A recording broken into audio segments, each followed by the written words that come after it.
नमस्कार, आप सभी का स्वागत है। आप देख रहे हैं न्यूज 24। मैं हूं आपके साथ अंजलि आनंद। बुलेटिन की शुरुआत कर लेते हैं इस वक्त की ब्रेकिंग न्यूज के साथ। बीजेपी के राष्ट्रीय अधिवेशन का दूसरा दिन है। इंडिया गठबंधन के खिलाफ आज प्रस्ताव गृह मंत्री अमित शाह पेश करेंगे। प्रस्ताव दोपहर 1 बजकर आपको बता दें 12:35 पर पीएम मोदी का भी संबोधन होगा और आज मुख्यमंत्री परिषद की भी बैठक होनी है। तो विपक्ष की कैसे घेराबंदी करनी है और बीजेपी की बड़ी रणनीति, और सबसे बड़ी बात यह है कि आज प्रधानमंत्री नरेंद्र मोदी जीत का मंत्र देंगे। महाअधिवेशन चल रहा है और इस बार जो भारतीय जनता पार्टी ने जो मंत्र दिया है, जी हां, 400 के पार, और उसी को लेकर मंथन, चिंतन और रणनीति अधिवेशन में किया जा रहा है और बीजेपी की बड़ी रणनीति बनाई जाएगी। और आज महत्वपूर्ण इसलिए है कि प्रधानमंत्री नरेंद्र मोदी नेता और कार्यकर्ताओं को जीत का मंत्र देंगे। बीजेपी के राष्ट्रीय अधिवेशन का आज दूसरा दिन है और सबसे बड़ी बात यह है कि विपक्ष के खिलाफ प्रस्ताव भी लाएंगे अमित शाह ये प्रस्ताव लाएंगे इंडिया गठबंधन को लेकर।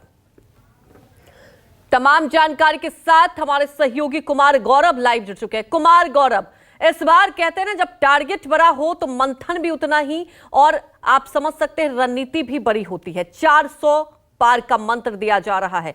प्रधानमंत्री नरेंद्र मोदी हर मंच से कार्यकर्ताओं को यही कह रहे हैं। और आज जो अधिवेशन का दूसरा दिन है, कितने लिहाज से महत्वपूर्ण और कितनी खास रणनीति?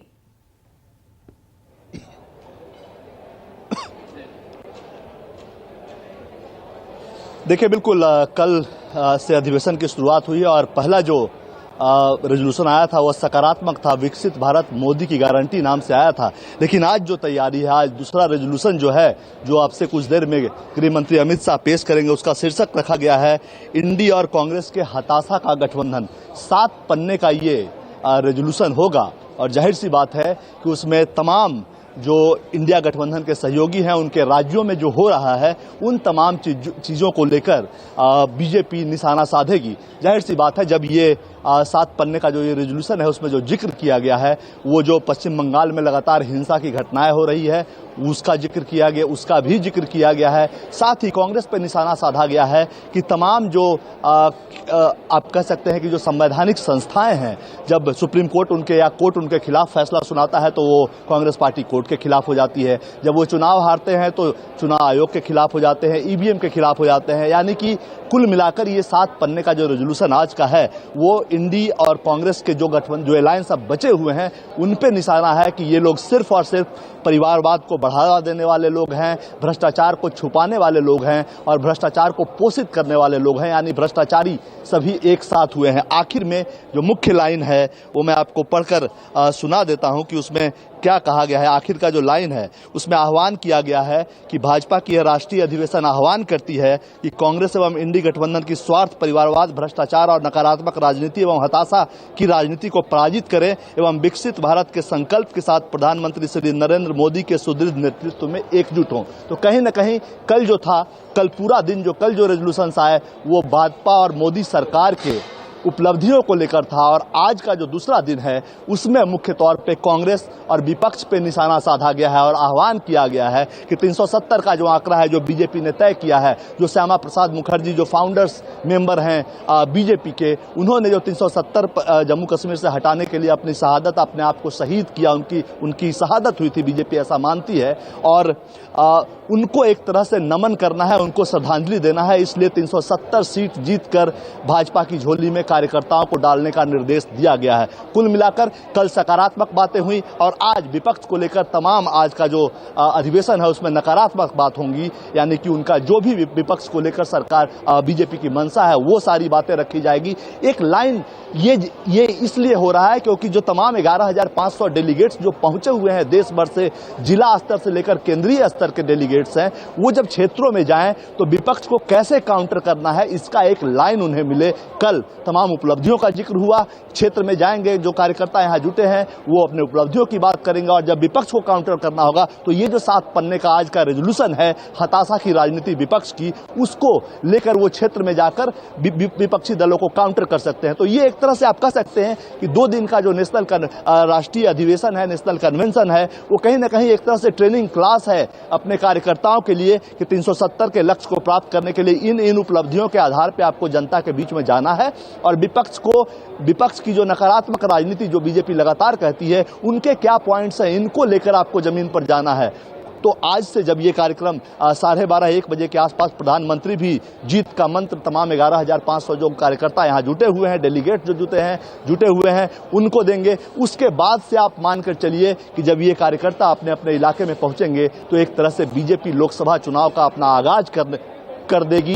यहां से इस अधिवेशन के खत्म होते के साथ ही लोकसभा चुनाव का आगाज हो जाएगा, और बीजेपी के तमाम कार्यकर्ता उस दृष्टिकोण से 370 सीट पाने और प्रधानमंत्री का मंत्र जो भी मिलेगा 12:30-1 बजे के बाद वो देंगे, उसको लेकर अपने अपने इलाके में जाएंगे और पार्टी की बात को जनता के सामने रखेंगे। सबसे पहले 100 दिन का कार्यक्रम चलेगा जो कि 25 फरवरी से शुरू होगा।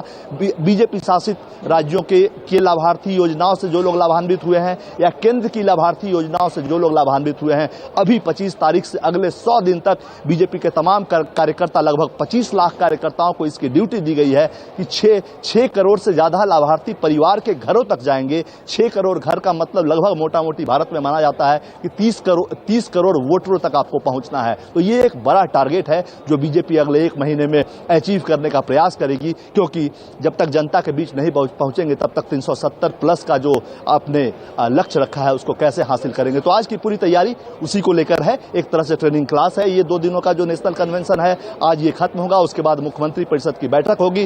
मुख्यमंत्री परिषद में बीजेपी शासित सभी राज्यों के मुख्यमंत्री शामिल होंगे, और साथ ही जो उप मुख्यमंत्री हैं, जहां गठबंधन की सरकार है उसके उप मुख्यमंत्री शामिल होंगे, और अपने अपने राज्य की रिपोर्ट कार्ड वो एक तरह से प्रधानमंत्री और जेपी नड्डा के सामने पेश करेंगे। कहां क्या कमी रह गई है और अब जो कम वक्त बचा है उसमें अपने तमाम काम को कैसे पूरा कर जनता को अपने पक्ष में करना है, उन चीजों पे 3:30 बजे से मुख्यमंत्री परिषद की जो बैठक होगी उसमें रणनीति बनेगी। जी बिल्कुल कुमार गौरव, रणनीति बनेगी। और सबसे बड़ी बात यह है, आज की खास बात कि आज प्रधानमंत्री नरेंद्र मोदी भी मंत्र देंगे, संबोधित करेंगे। और सबसे बड़ी बात यह है कि देखिए, अगर बीजेपी के एजेंडे को देखें तो हमेशा से बूथ स्तर पर काम होते रहा है। तो गौरव, इस बार की बात की जाए, क्योंकि एक नई रणनीति ये है कि गांव-गांव जाकर आप देख रहे हैं कि ये रणनीति बनाई जाएगी कि लोगों से समझें कि उन्हें क्या फायदा मिला है। क्या लगता है आपको, जो आपने देखा मिशन दक्षिण भी इस बार भारतीय जनता पार्टी ने एजेंडे में रखा, प्रधानमंत्री नरेंद्र मोदी ने इसकी शुरुआत की, आज क्या लगता है कि किन-किन और रणनीतियों पर मंथन हो सकता है?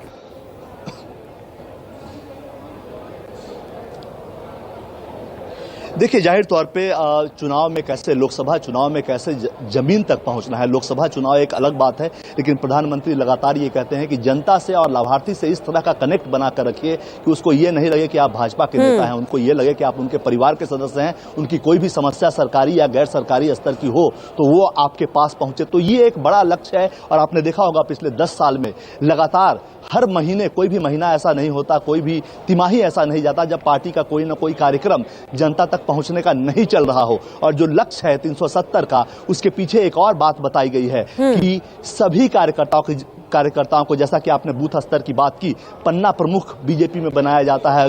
गृह मंत्री भी पन्ना प्रमुख बनते हैं। एक पेज पे 30 वोटर्स के नाम होते हैं, उनको एकजुट करके भाजपा के पक्ष में वोटिंग करवाने की जिम्मेवारी उनकी होती है। तो तमाम बीजेपी के टॉप लीडर्स भी पन्ना प्रमुख बनते हैं। इस तरह से, एक तरह से आप कह सकते हैं कि कार्यकर्ताओं के अंदर ऊर्जा का संचार होता है कि जब हमारे टॉप लीडरशिप पन्ना प्रमुख का काम कर रही है, 30 वोटरों के घर तक पहुंच रही है और उनसे भाजपा के पक्ष में वोट करने को कह रही है, तो हमें तो और आगे बढ़ चढ़कर काम करना चाहिए। तो ये एक तरह से ऊर्जा का संचार कार्यकर्ताओं के अंदर कराने का प्रयास होता है। और प्रधानमंत्री का जो भाषण होगा उसमें भी ये चीज आपको देखने को मिलेगी। एक और जो काफी महत्वपूर्ण लक्ष्य दिया गया है तमाम कार्यकर्ताओं को, वो ये है कि 370 सीट तो पाना ही है, लेकिन ये एश्योर करना है उससे पहले कि हर बूथ पे 370 वोट हमारा बढ़े। जितने भी देश भर में लाखों बूथ हैं, तमाम बूथों पे, हर बूथ पे 370 वोट अपने पक्ष में बढ़ाइए, तो आप 370 के लक्ष्य को आराम से अचीव कर सकते हैं और एनडीए 400 के लक्ष्य को आराम से अचीव कर सकता है। आपने दक्षिण की बात की, जी हाँ बिल्कुल, 125 से 135 के आसपास सीटें दक्षिण में है, जहां भाजपा का पलड़ा कमजोर